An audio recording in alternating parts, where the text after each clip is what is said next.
Yo, what's going on, guys? It is Foxydude here. Welcome back to a completely different style of video to what I normally do. Today, we're doing some F1 2020 online. So yesterday, I hosted a 5-lap race, open lobbies on Xbox, and I just decided to record the gameplay and showcase some racing with you guys. So if you guys end up enjoying today's video, drop it a like and subscribe if you're new here as well. And if you guys want to see some more online racing here on the channel, just let me know. But we're here for the Brazilian Grand Prix, which is the first race, and we've got the 5 red lights here, and that Ferrari in front just made a cheeky little jump start there. So as the lights go out then, both the Renault and the Haas car there weren't actually racing. So we got an easy run through there, going very wide around the outside of turn 1. It nearly actually pays off for us until we get a whack there from one of the AlphaTauris. And we have to take a corner cut in rule problem there, which is completely fine. We have to avoid that there as Tong in front completely lagging, which doesn't help me out in the absolute slightest as we now go through the skin of Delago for the first time here. Up into P4 now, early on in this Grand Prix with one of the Ferraris, and then also I think it's a Mercedes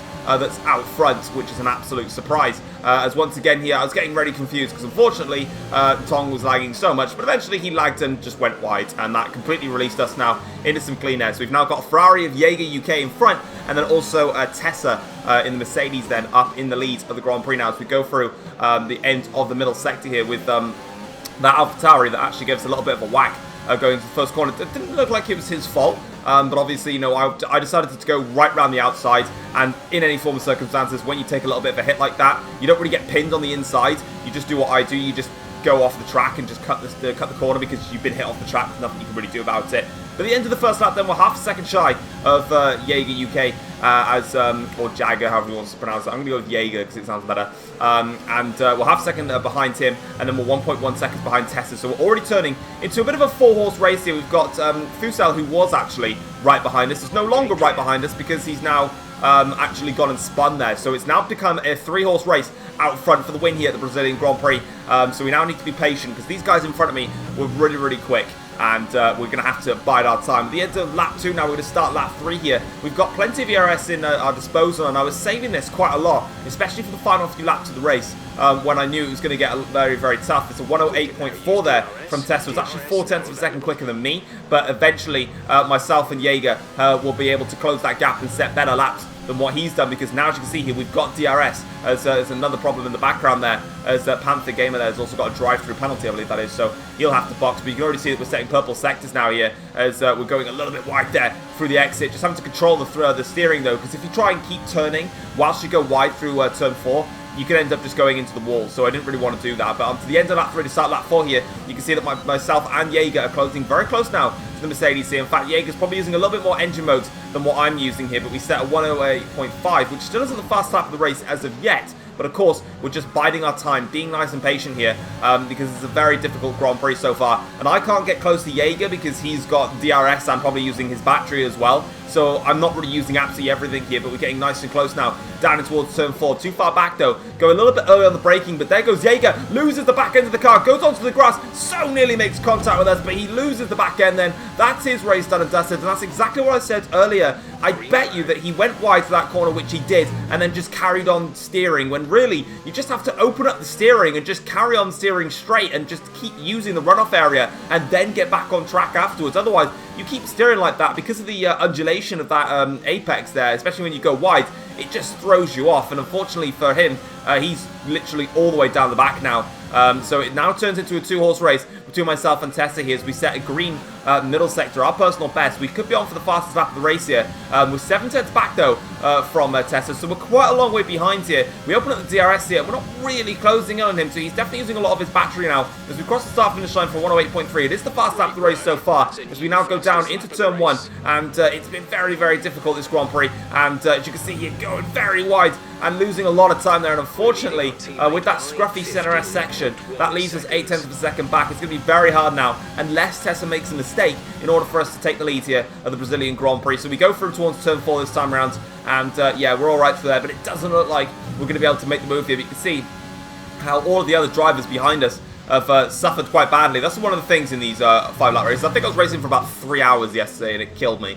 But in these open lobbies, it's so difficult. If you're not at the front, it's just tough to get your way through, because most of the time the people at the back are deservedly at the back, no offense. But as you can see now, as we're going through towards the end of the lap here, gap 7 tenths now between myself and Tessa. You can see there's one of the cars who's actually disconnected there. It's the Alfa Romeo. But it is going to be the win, though, for Tessa here at the Brazilian Grand Prix. Nothing that I can do about it. Unfortunately, it is going to be the race victory for him. We've used up all of our energy now. We've got our rich mixture absolutely cranked. But you can see here that Tessa comes across the line to win the Brazilian Grand Prix. It's only 6.5 tenths in it, in fairness, between myself and Tessa. It's a great little scrap there. We didn't really have, like, loads of... Obviously, we didn't really have any wheel-to-wheel, really, throughout the entirety of that Grand Prix. But what we had was just super fast driving. It was really fun, actually. I enjoyed myself. It was nice to be the person in pursuit rather than the person trying to hold them off. That was kind of cool. But even if I was in front of Tessa, just by the way that he was just by the way he was driving, like I was keeping up with him, which was, you know, a positive sign. But then when I had even when I had DRS, I wasn't really able to get close to him, so he was definitely doing a better job with battery management. He was more or less using it in probably other parts of the circuit that I wasn't, whereas I was trying to use it just all on the straight to get nice and close, but it never really worked out. It could be that, or it could even be a setup. You can see there was 6.5 tenths between us. The rest of the field, unfortunately, we're a long, long way behind, and I don't even know where Jaeger actually ended up after his spin. He ended up in P13, so that's a little bit of a shame. Second race then of today's video, we've got 3 races to showcase you guys, is the Austrian Grand Prix. So we're on P2 then on the grid. So let's see what we can do about this one then. So as the 5 lights go out, we got very fortunate because the Renault wasn't actually there. So we got a free start basically, and we're into the lead straight off the bat, which is brilliant. So Radical Lotus then is in second place now behind us, 8 tenths back with Bot Vibes in P3. Then we got Tessa in P4 and then Jaeger in P5. So the guys that we were fighting at the Brazilian Grand Prix are now behind us in this race. So this will be quite interesting to see how it goes. But through this corner, yellow flags behind, which is expected. We are doing an open lobby, so it does mean there's going to be crashes. That's not just the game as well. It's going to actually be in the game as well. Surprisingly, there's crashes all around when it comes to F1 2020. So we now go through at the end of the first sector into the middle sector. Now you can see we've already built ourselves a very comfortable lead. And my aim here, especially around Austria, was to try and just build a gap. Make sure that I've got at least, you know, a 1 second gap, which we've already got. We're 1.6 seconds clear of Radical Lotus as Tessa makes its way past Bot Vibes. Also, Jaeger in the Ferrari seems to have had an issue, so he's dropped down the order already, which is not a surprise considering it's an open lobby. Bit of scruffy final 2 corners there, but we're 1.8 seconds clear, and that's exactly what we wanted because there's 3 DRS zones here around Austria, and it's just an absolute torture chamber, really. So we've gone to lap 4 now. We set at 104.9. Tessa now has actually gone ahead and overtaken Radical Lotus. So some team orders down at Mercedes-Benz. But this is what I mean about this Tessa driver just being really, really good and really, really fast here. The gap is 2.2 seconds. Remember, the end of the first lap, the gap was 1.8 seconds. Eventually, Tessa got past. I think it was on lap 2. I could be wrong. But from that point onwards, you can just see here how the gap has not changed, really. Obviously, we've extended by 4 tenths of a second, but that was because Radical Lotus was in front of Tessa. Ever since Tessa got in front, that gap has just stayed at 2.2 seconds. So it just goes to show that I'm able to race somebody at the front of the field at pretty much my skill level. Probably a little bit faster, I'd say. Maybe track dependent, but this is my fast lap of the race, which is why we're on board for the whole thing. You see, we're 3/100ths down so far on our personal best lap, so we've still got a little bit of time left to find. But you can see here, just look at the gap. You know, it's still maintaining at 2.2, while the rest of the field are dropping like a second or 2 per lap here. Sector last corner was absolutely perfect. Same for the last corner, right next to the curb. Short shifting up to 5th gear, rich mixture enabled. ERS across the start finish line for a 104.681, and that's the fast lap of the race. Then, as you can see here, then we're now going on to the last lap of the Grand Prix here, and it was about taking it nice and easy because we'd already won the Grand Prix as we did. I think Tessa was trying to go for a fastest lap here. Gap dropped to about 1.9 seconds in the end there as we were just letting the car cruise on home. But it is the victory, though, for the Austrian Grand Prix. So far, we've had a P2 and a P3 out of these races. Now, I will put it out there, out of these races that I've selected for this video, these are probably, I think, the best ones that I had. So there's a reason why they're here. Yeah, GG's again to Tessa.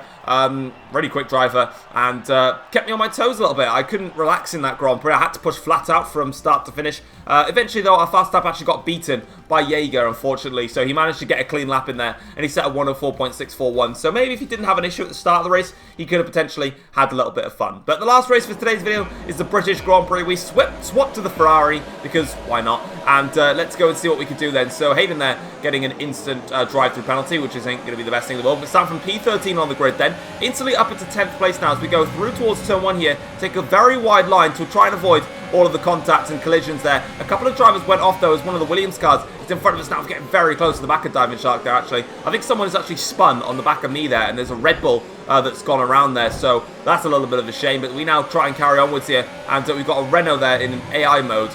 Eventually, though, they actually lagged, I think. Which is quite nice for me, so I was able to get past him. So up into 6th place now, early on in this Grand Prix as we go through in towards Brooklands and Luffield now, getting very wide on the steering there, back end complaining as we try and go through that corner. It's just like a Ferrari in real life. Vettel, I now understand all of your pain as we now fly through towards this beautiful section of the lap. I love Copse Corner, and then also Maggots and Beckett's coming up here, but that Copse Corner, I didn't really remember where the corner actually started, so we got very, very wide there. And we've now got Absolute Lol in front of us here, who I actually just decided to let through. I wasn't quite sure about how quick they were, so I decided to just let them through and just go from there, really. So as we now open up the taps here, Rich Mixture and ERS now enabled. We kind of saved our Rich Mix and ERS here, and for some reason, Absolute Lol has got no pace in a straight line here. So we're going to go for it down the inside now into Stoke Corner. But we go in a bit too deep there, and that's a beautiful switchback from Absolute Lol there. Just being nice and patient as I went in too deep into Stoke Corner and just bided his time and allows him to get back in front of us now. So that was a little, I was in fairness, I was kind of applauding that. I was like, okay, nice, fair play. But eventually then we used up the rest of our ERS on the straight here, and we actually breezed past. Now I don't know if he let me through in that scenario, or if I just was had the pace. Don't really know, but nonetheless we're through, and back up into 6th place now. Is in fact, what's quite nice for us here is the fight for the lead is, well, Zombie's up front at the moment, and all of us are here, so it's actually turning into a rather clean affair, which is scary. But we're now onto the back gear of my teammate now, going down towards Brooklands and Luffield. We're going to break nice and late and go down the inside here as Zombie gets spun out. So my talking about a clean Grand Prix is out of the window here as we get a bit of a whack there from our teammate. So our Ferrari teammate there showing that he has no respect for us in the Scuderia and just absolutely takes us out in Luffield. But luckily, we're actually able to maintain pace as we actually get very close into the Ferrari and actually give him a nudge at the back there. A Vettel-esque move as there's a bit of contact there between the Renault and also the Ferrari, and then we have to make evasive action there. And that then, unfortunately, puts us into the side of Absolute Lol. I feel bad for the Absolute Lol there. The AlphaTauri is one of the Williams cars, goes off there. Unfortunately, as soon as those two went wide into Copse and they started spinning, I had to then turn even more. And unfortunately for the AlphaTauri, he would have had absolutely no chance to avoid that one. So I feel very bad for that one. But onto lap 3 now. We've actually caught up to the top 2 here. Now, I had a big problem coming into the end part of this race here. So we're going to go try and go down the inside here of both the McLaren and onto the Haas car into Stoke Corner, but we make contact there with the McLaren, and this is where it was just going horribly wrong. Unfortunately,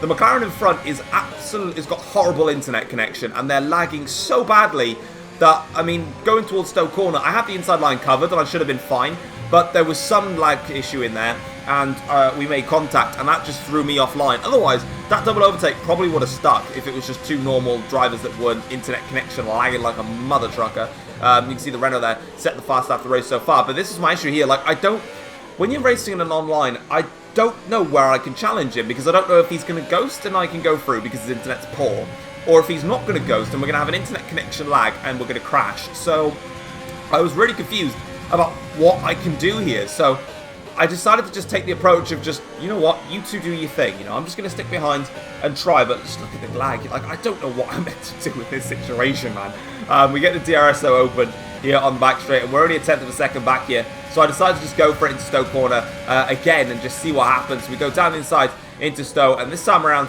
I leave him a little bit of space there. He goes wide on the exit, and this is the thing, like, I just don't know where he is on circuit. Eventually, like, that's what I mean, like, we were side by side and I wanted to brake late and go around the outside, but he ghosted, so it was just so complicated and confusing. I didn't know what I was doing. So we're now on to the last lap here at the British Grand Prix, and we're now going through turn 1 here, and we're currently just about in front here by a tenth of a second or so. Make that like 6/100ths, but this is my issue here now. Look, you know, I'm trying to go in towards this corner, but I can't see the apex because I'm stuck with a ghosted car through my screen, and I don't know what it looks like for the McLaren, but for me it's absolutely horrible. And again, then eventually a back end slides a little bit there as we're just trying to get onto the throttle, and eventually now the McLaren's actually going to go for an overtake here for the lead here of the British Grand Prix now, and he does make it stick then in towards Brooklands. He'll have to defend it into Luffield, but no wonder no one can actually make a move back. He's ghosting, so that's no fun, but we tried to have a look there on the Haas and try and get that switch back done on him, but unfortunately, as soon as we put the throttle down,